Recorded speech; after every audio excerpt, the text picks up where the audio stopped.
Before we start, I would like you to hit that red subscribe button so that you never miss out on any of our videos. Hey guys, what's up? Welcome back to Tech Digest. 1. Closing apps frequently. Android has an effective mechanism to manage all the processes running simultaneously on your device. It manages your background apps, their current state, and the battery consumption as well, and you don't need to worry about it. When you close an app manually, it is removed from memory and takes longer to open the next time.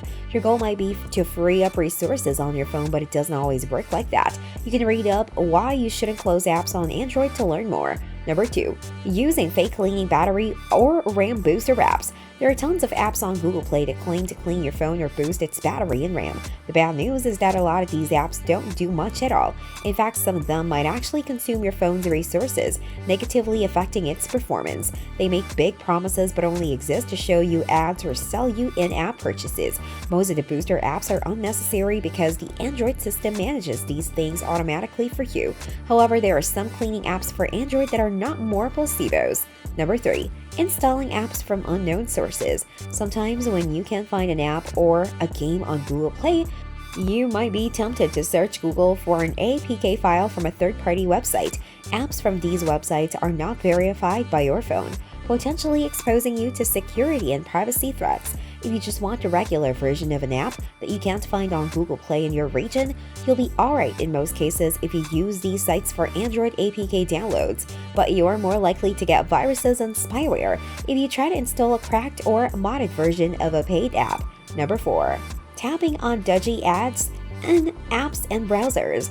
Ads are a part of almost all modern apps and websites, and they are an important source of income for developers and content creators. But it is most important to understand that some ads are dangerous and can steal your data or send viruses your way. It isn't that hard to identify the bad ads from the good ones. Scammers usually use ads that offer deals too good to be true, or try to trick you into downloading things. Dodgy security apps, for instance, might produce ads that make it look like your phone is infected. In short, don't be lured in by clickbait that might compromise your privacy or security.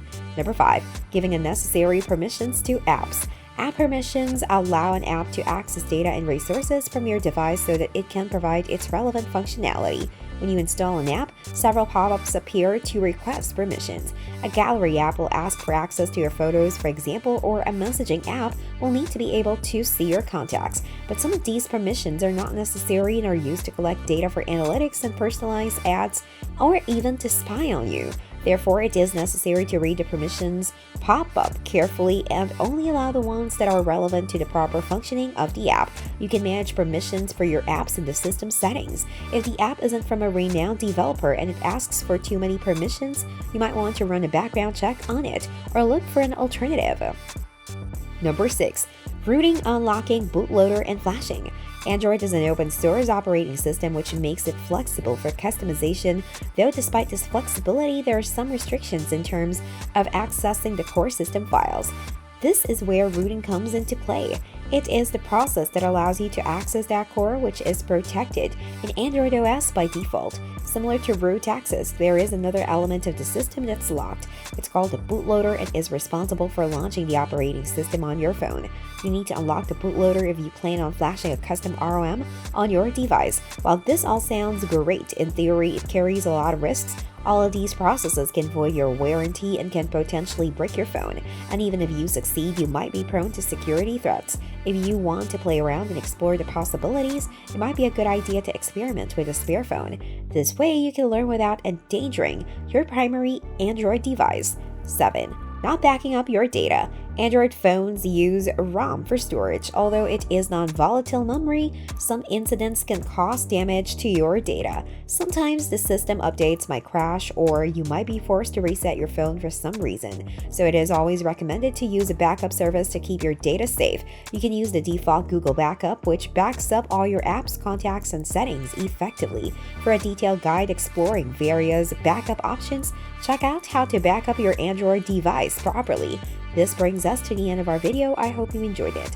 Hit like if you did and don't forget to subscribe to our channel so that you don't miss any of our videos in the future. Also watch the 2 videos that are on your screen because I'm sure you love them. With that, I'll see you in the next video.